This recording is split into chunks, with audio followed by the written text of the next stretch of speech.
Ya, betul Pak. Yang pemerintah ambil putusan di mungkin tengah tahun ya, kira-kira di bulan Agustus September, yang mana kita lihat subsidinya terlalu tinggi ya, lebih dari 500 triliun di tahun 2022. Waktu itu harga minyak naik, tapi pemerintah gak kasih izin ke Pertamina untuk naikin harga Pertamax atau juga Pertalite gitu kan. Ya, waktu itu mungkin di bulan September pemerintah ambil putusan yang mana bilang sekarang Pertamax, harga Pertamax ya tahun 92, tahun 98, 95 itu sesuai dengan pasar. Ya, kalau kita lihat dengan perusahaan seperti BP AKR ya, yang mana kita adalah joint venture dengan BP Inggris ya. Nah, kita lihat waktu itu mungkin kalau harganya beda 8.000, 9.000, sepi Pak. Gak ada orang yang beli di BP atau Shell. Tapi dengan harga sekarang kalau lihat ya perbedaan antara Pertamina dengan BP atau Shell sekarang kira-kira sama. Dan juga kita ada banyak promo Pak. Kalau beli 25 liter dapat 1 liter free gitu. Banyak orang sekarang udah tahu. Harganya udah mulai sekarang normal gitu kan. Dan juga sekarang kita lihat banyak mobil-mobil yang sekarang beli semua rekomendasi adalah Pertamax ke atas, tahun 92 ke atas. Ya, so basically banyak orang sekarang udah mulai beli produk-produk dengan RON tinggi.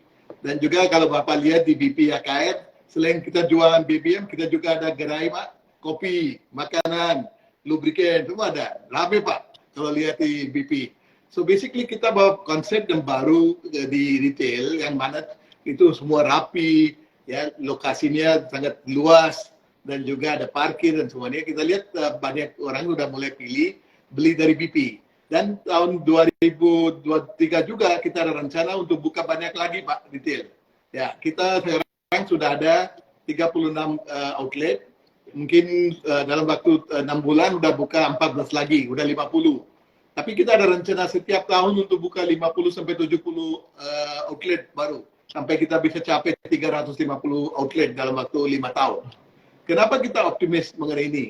Kalau lihat marketnya Pak untuk gasolin, dulu banyaknya adalah premium. Sekarang nggak ada lagi premium kan.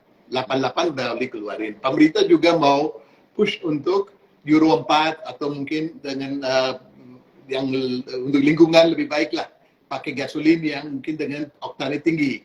So intinya pemerintah sekarang bilang, kalau orang yang nggak mampu, dia beli Pertalite. Itu juga mau bawa aplikasi dan kontrol gitu kan. Yang siapa yang mampu beli produknya lebih dari 92 ke atas. Untuk ini BP juga sekarang udah mulai pasarin produk-produk seperti BP Ultimate dengan aditif yang tinggi Pak, yang biasanya dapat di pasar-pasar di Inggris semuanya. Dan juga dengan servis yang baik. Mudah-mudahan kita dapat banyak lagi kliennya Pak. Tapi pasarnya untuk Indonesia, untuk gasolin, yang paling banyak adalah gasolin Pak, bukan solar. Solar itu industri cuma 18 juta. Kalau pasar gasolin itu lebih dari 35 juta. Dan growth-nya di pasar ini lebih dari 5-6% setiap tahun. Untuk ini dia AKR dengan BP mau buka banyak lagi pompa bensin di Indonesia. Masalahnya Indonesia masih belum punya banyak retail Pak. Seluruh negara Indonesia cuma ada 8.000 pompa bensin. Bapak tahu? Cuma di Indonesia dengan penduduknya 270 juta orang, kita cuma ada 8.000 pompa bensin. Negara seperti Thailand yang mungkin populasinya 1:5, ada 25.000. Dia kita lihat mana-mana ya, ada jualan pakai botol masih. Basically kita mau bawa konsep yang baru dan juga banyak lagi retail, dan sekarang kita juga mau kerjasama dengan dealer Pak. Ya banyak dealer juga mau kerjasama, yang siapa yang punya lahan dia mau juga kerja dengan AKR. Kita lihat dalam waktu 3-4-5 tahun kontribusi dari retail bisa menjadi lebih besar. Sekarang di retail kontribusinya cuma 6-7% dari penjualan BBM. Kalau kita bisa buka 100-150 retail outlet, kontribusi dari retail itu bisa menjadi 15-20% dari penjualan BBM. So growth-nya ke depan 2023, 2024, 2025 itu growth-nya dari B2B dan juga B2C. Ini adalah strategi yang kita lakukan dengan BP Pak. Baik, terima kasih nih Pak insight-nya. Jadi dari semua tadi Pak, saya tiba-tiba tuh yang saya catat di handphone tadi waktu Bapak bilang beli 25 liter gratis 1 liter ya Pak ya.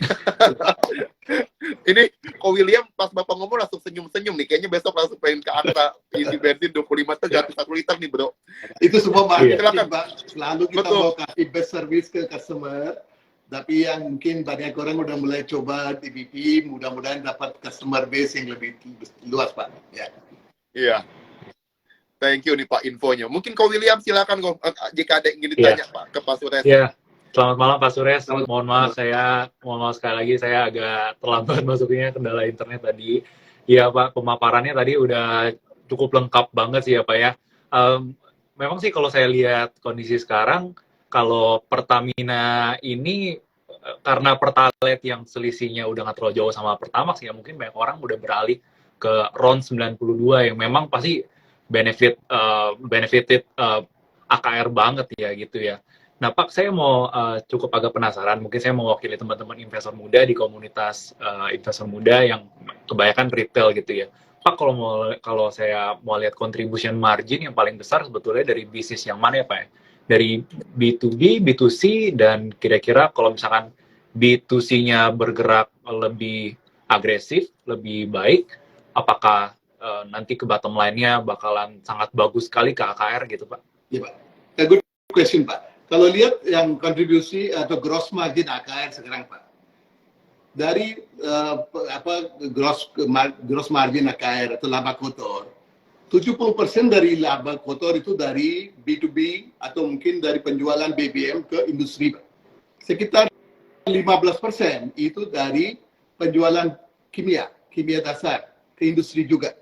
Masih retail, kontribusinya di bawah 3%. Masih ada banyak yang kita mau buka kan.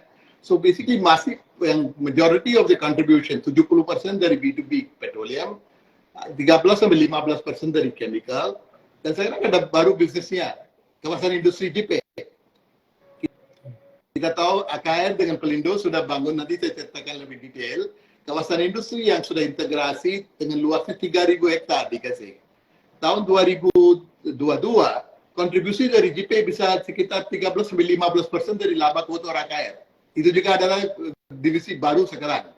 So basically masih yang domination income-nya dari B2B Pak. Tapi kalau tadi saya bilang, kalau kita buka 100-150 pompa bensin, kita juga ada retail business yang lebih besar, kontribusi dari retail bisa antara 10-15% dalam waktu 3-4 tahun. Tapi ini adalah strategi, kenapa AKR juga meluaskan bisnisnya. Kalau B2B, ya udahlah, sekarang udah hampir kita 16-17% market share. Growth-nya setiap tahun 10% susah Pak. Kita harus luasin bisnis. Kenapa kita juga tarik ke retail? Retail juga adalah bisnis logistik. Ya, barangnya kita bawa dari refinery, simpan di terminal, pakai transportasi, bawa ke gerai untuk jualan. Itu juga menjadi satu income source untuk AKR. So AKR sebagai perusahaan logistik dan supply chain, selalu kita cari untungnya cuma bukan dari produk, tapi juga dari logistik. Kalau misalnya di B2B juga, kita mau jual produk solar ke main di Kalimantan, di tangga Kalimantan mungkin. Kalau dia beli produk, dia juga bayar logistik. Untuk kapal, truk, semua dia bayar. Untuk ini kita lihat margin AKR, kalau bilang 8-9%. Untuk distribusi tinggi Pak. Kalau lihat di mana-mana di dunia, distribution margin cuma 3-4%.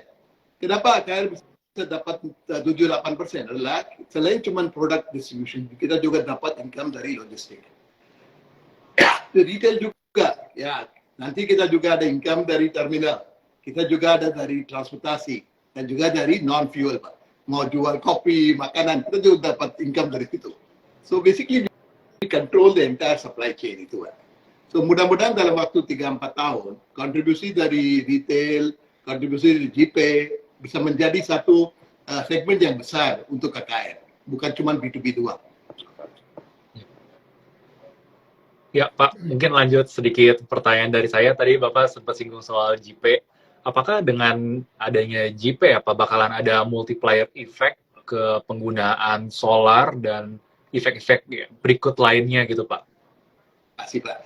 Ya Pak, very good question again. Because kalau kita lihat kawasan industri JP Pak ya, konsepnya yang kita buat dengan Pelindo adalah gimana kita bisa buat satu kawasan industri yang besar, yang bisa menarik banyak investor dalam negeri dan luar negeri juga.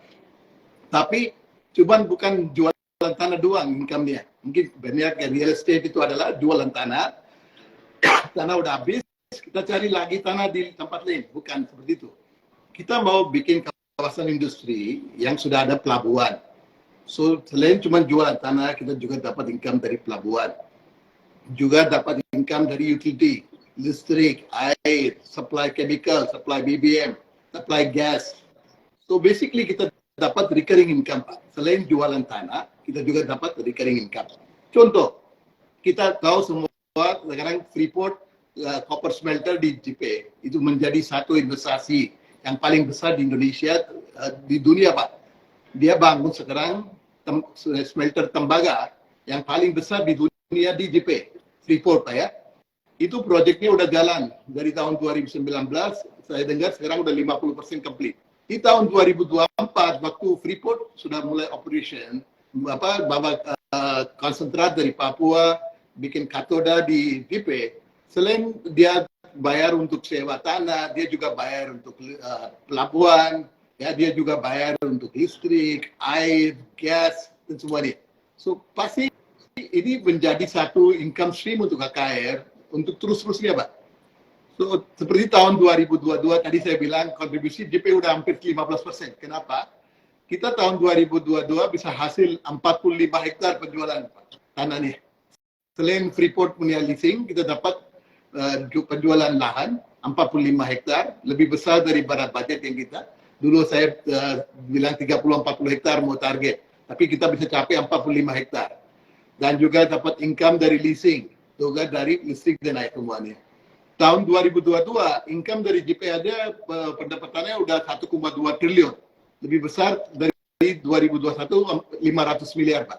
So that's why JP sekarang udah menjadi satu business segment yang kontribusi ke AKR bisa lebih besar ke tahun.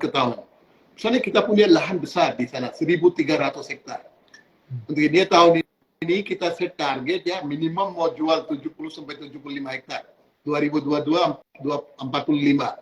So dengan 70-75 hektar dengan pabriknya Freeport sudah jadi, juga ada pabrik dari China, Pak. Tahun lalu dia ada pabrik namanya Sini Glass.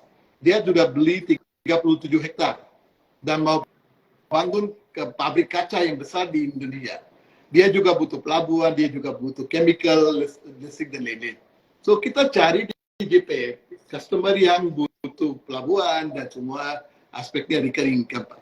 Dan kita very happy, Pak, sekarang dari 1.300 hektar, hampir 350 hektar already sudah jual atau sudah alokasi, dan mudah-mudahan dengan sekarang sudah dapat status sebagai kawasan ekonomi khusus.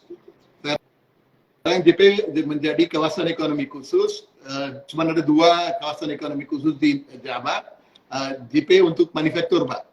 Itu menjadi satu tarikan juga untuk investor-investor dalam negeri dan luar negeri. Misalnya dengan KIK kita bisa dapat fasilitas seperti corporate tax holiday untuk 20 tahun.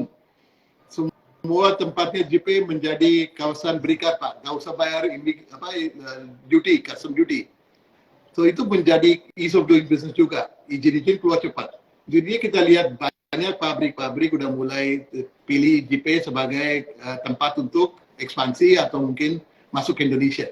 Mudah-mudahan dengan semua fasilitas yang sudah lengkap, ya pasti JP menjadi satu tempat yang favorite lah untuk semua industri sekarang. So itu juga ada satu segmen selain BBM, chemical dan juga sekarang adalah kawasan ekonomi khusus JP. Bukan cuma jualan tanah, dapat juga income. Misalnya di tahun 2024 pabrik kaca udah jadi ya, udah operational. Freeport udah operational. Listrik aja lebih dari 250 megawatt, Pak. Listrik. Ya, kita juga dapat income dari listrik, air, gas, dan semuanya. Ya. Sejujurnya, Pak, memang saya sudah perhatikan yang AKR ini ya, yang punya dia menggarap JP ini ya. Sebenarnya udah dari tahun-tahun sebelumnya ya, tapi kan dalam jangka waktu buat menggarap itu kan pasti perlu waktu. Mungkin di tahun ini udah mulai ekspansif banget ya, Pak ya. Dan kalau tadi Bapak bilang target penjualan kemarin kan udah melebihi ekspektasi dan masih ada lahan sekitar 1.000 hektar ya. Betul, Pak. Berarti masih ada room to grow sampai 20 kalinya ya Pak berarti ya? Ya Pak, mudah-mudahan Pak. Masalahnya ini proyek udah mulai dari tahun 2013, yang tanah yang pertama kali kita jual di 2016 Pak. So basically di tahun 2020-2021 kita kerja untuk dapat KIK. Ya, kita dapat KIK, Bapak Presiden sudah kasih izin untuk KIK di tahun 2021. Dalam waktu 1 tahun udah operasional.